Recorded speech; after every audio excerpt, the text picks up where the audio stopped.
Сәлеметсіздер ме оқушылар? Қазақ тілі сабағына қош келдіңіздер. Бүгінгі сабағымыздың тақырыбы синтаксис бөлімі, сөйлемнің тұрлаулы мүшелері, сөйлемнің тұрлаусыз мүшелері. Сабақ жоспары, сөйлем мүшелері дегеніміз не? Сөйлемнің тұрлаулы мүшелері, сөйлемнің тұрлаусыз мүшелерін қарастыратын боламыз.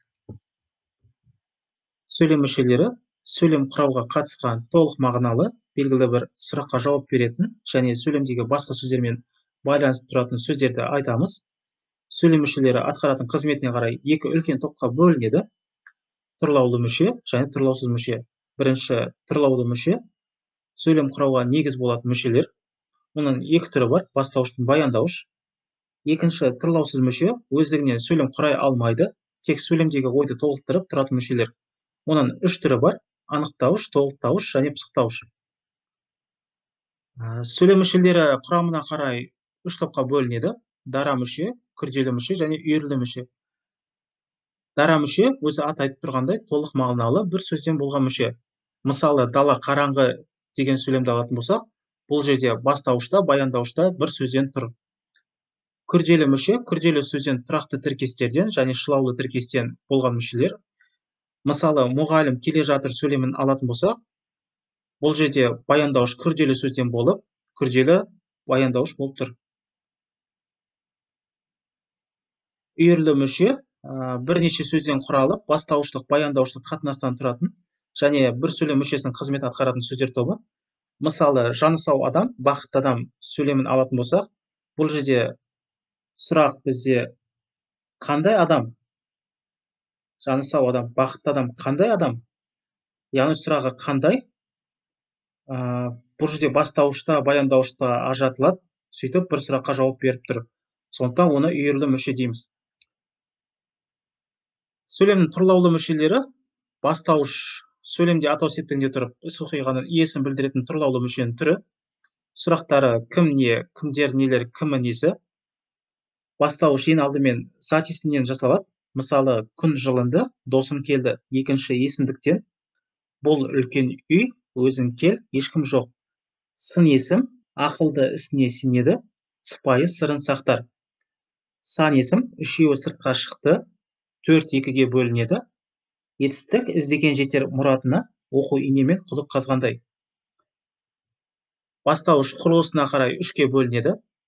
Бірінші дара бастауыш, аты айтып тұрғандай, бір ғана сөзден тұратын бастауыш. Мысалы, біз алғашқыда өз көзімізге өзіміз сенбедік.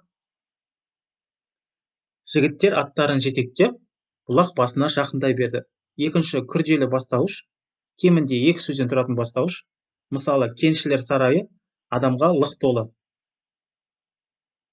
Үшінші үйірлі бастауыш, үйірлі сөздерден тұратын бастауыш. Мысалы, уайымы көптер тез қартаяды. Келесі тұрлаулы мүшенің түрі баяндауыш. Баяндауыш бастауыштың жай күйін, оқиғаның қай шақта болғанын білдіріп, сөйлемді тиянақтап, аяқтап тұратын тұрлаулы мүше. Баяндауыш ең алдымен етістіктен жасалады. Мысалы, күн жылынды, досым келді. Одан кейін зат есім болатын болса, бұл үлкен үй, оның алғаны кітап. Сын есім: дала тап-таза, күн ыстық. Сан есім: екі жерде 2-4, оның жасырғаны 5. Есімдік: менің айтарым осы, біздің ауыл әне. Оқушылар, байқасаңыздар, баяндауыш сөйлемді аяқтап тұрады. Сондықтан осыны есте сақтап алыңыздар. Баяндауыш құрылысына қарай үшке бөлінеді. Дара баяндауыш, бір сөзден тұратын баяндауыш. Мысалы, олар алыс жерден келді.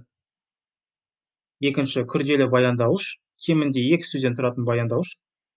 Мысалы, ауыл мәдениеті өсіп келеді. Мен бұл аттан күдерімді үзіп тұрмын. Үйірлі баяндауыш, үйірлі сөздерден тұратын баяндауыш. Мысалы, оның ең үлкен кемшілігі сабақ оқымау. Енді келесі кезек тұрлаусыз мүшелер. Тұрлаусыз мүшенің бірінші түрі анықтауыш.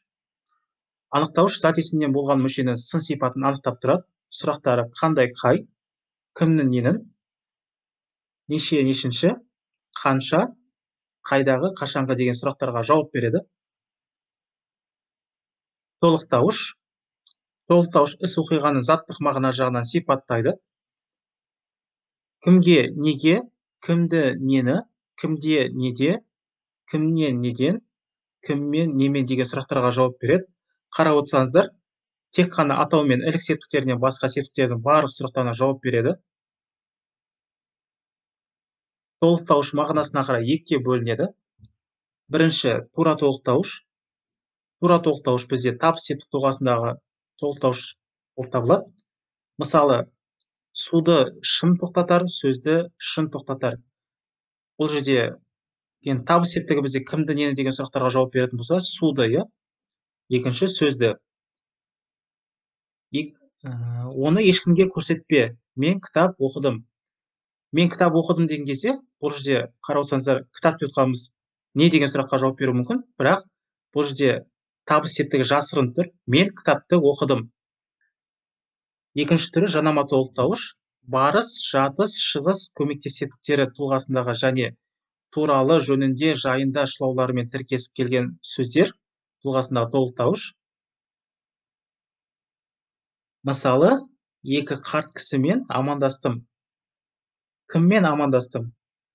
Кісімен амандастым. Оның ұзақтан келе жатқандарға көзі түсті. Сабақта жарыс туралы сөйлестік.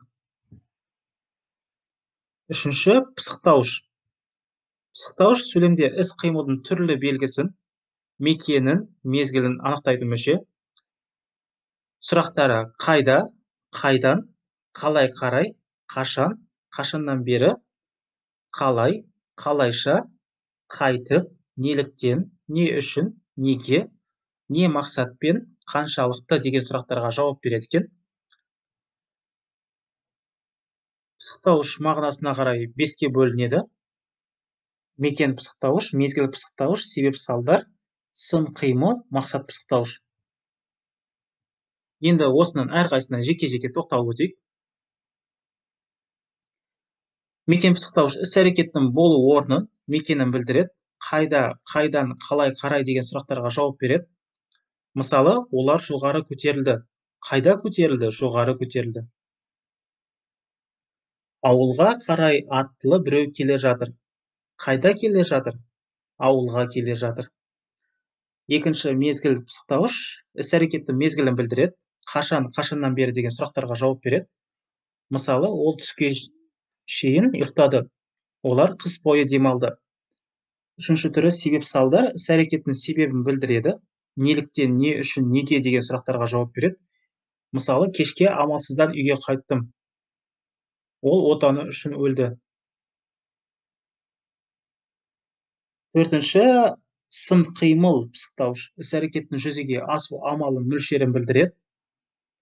Қалай, қалайша, қайтып деген сұрақтарға жауап береді. Оны зорға далаға алып шықты. Қалай алып шықты? Зорға далаға алып шықты. Ол аптығып сөйледі. Қалай сөйледі? Және соңғысы мақсат пысықтауыш іс-әрекеттің мақсатын білдіреді. Ол не мақсатпен, неге деген сұрақтарға жауап береді. Оқу үшін қалаға келді. Неге келді? Қалаға келді. Біз әдейі жарыстық. Оқушылар, бүгінгі сабақта біз сіздермен сөйлемнің тұрлаулы және тұрлаусыз мүшелерін талдадық. Тұрлаулы мүшелер бізде бастауыш, баяндауыш болса, тұрлаусыз мүшелер анықтауыш, толықтауыш, пысықтауыш болатынын анықтадық. Бүгінгі сабақ осымен аяқталды.